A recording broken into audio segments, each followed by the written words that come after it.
के लाल डलिया फूल न गिरे उठाए दे।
क्या खा रहे भैया? सुदामा झूठ बोलेंगे और बोले कपटी बोला क्या लगता है, दांतों को सीख सताता है, इसलिए तुझे खाने जैसा ये गदगद शब्द सुनाता है।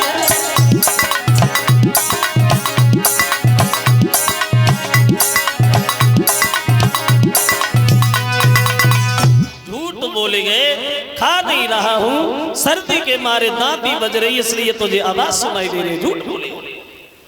कुछ लोग ये कहते हैं कि कन्हैया ने सुदामा को श्राप दिया था कि तुम निर्धन हो जाओ, लेकिन ऐसा कहीं भी नहीं लिखा भक्तों। हाँ, गुरु माता ने ये जरूर पूछा सुदामा से और कन्हैया से, श्याम तुम्हें इसने कुछ दिया? बोले नहीं माँ। तो गुरुमाता ने उत्तर दिया है सुदामा, फंस गए तुम उस चुंगल में जो गुरु से कपट और मित्र से चोरी करता है, उसकी आत्मा को कभी शांति नहीं मिलती। 64 दिन विद्या अध्ययन किया सुदामा, अपने घर चले और कन्हैया अपने घर चले। लेकिन चलते समय कन्हैया ने सुदामा से एक बात कही है, भैया कोई अगर जीवन में तकलीफ मुसीबत आए तो हमारे घर चले आना, क्योंकि कन्हैया समझ गए सुदामा को श्राप लग गया। सुदामा जब घर पे आए, इनकी शादी भई, और शादी भई तो पत्नी घर में आई, लेकिन किस्मत ने पलटा खा लिया। अब हुआ ऐसा, सुदामा दिन प्रतिदिन गरीबी के दलदल में दबते ही चले गए। और भगवान ना करे कि गरीबी कभी किसी को ऊपर आए, क्योंकि गरीबी में कोई किसी का नहीं होता। बको दूसरे की कौन कहे, गरीबी में अपने भी ठोकर मार देते। पैसा बिन माता पिता पूत को कपूत कहे, और पैसा बिन भैया कहे कौन को जो भाई है। और पैसा बिन चाचा कहे कौन है भतीजो मेरो, और पैसा बिन सासु कहे कौन को जमाई है। और पैसा बिन भर पेट भोजन तक मिले तो नाए, और पैसा बिन गारी दे जाते लुगाई है। और पैसा बिन सभा में बैठे इज्जत तक होते नाए, और पैसा ऐसी चीज जा दुनिया में बनाई है। बिना पैसा के कुछ नहीं। और गरीबी का आनंद तो वही लोग जानते जो उस गली से गुजर के आए, जिन्होंने गरीबी देखी। और जो चांदी के टुकड़ों में पल के बड़े हो वे क्या समझे गरीबी होती क्या है। गरीब हो गए। एक दिन इनकी पत्नी पैर दबा रही थी, शाम को पूछने लगी, महाराज दुखी तो वो रहते जो पाप करते, और मैंने कभी कोई पाप नहीं किया, तो भगवान हमें इतना परेशान क्यों कर रहा है, इतना क्यों सता रहा है। सुदामा को पुराना ध्यान आ गया। बोले भामिनी, इसमें दोष तुम्हारा नहीं, दोषी हमें। जो द्वारिकाधीश आज बने बैठे ये हमारे बचपन के मित्र हैं। हम एक ही गुरु के दोनों शिष्य हैं, लेकिन झूठ बोला हमने भगवान से। पुराना ध्यान किया, पूरी कहानी भामिनी को बताई। भामिनी, हमने कन्हैया से झूठ कहा, जिसका भुगतान तुम्हें भी करना पड़ रहा। पत्नी ने सुना तो पत्नी रोने लगी। बोली महाराज, भगवान से झूठ बोल के जीवन में सुख चाहते हो, कभी नहीं मिलेगा। चले जाइए द्वारिका में, धन नहीं मांगना, दौलत नहीं मांगना, रहने के लिए मकान नहीं मांगना, सिर्फ अपनी भूल की माफी मांग के चले आना। चले जाओ द्वारिका, चले जाओ। और बोली समझाती भामिनी नारी, और मेरे पिया द्वारिका जाइयो।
चले जा महाराज, मैंने क्या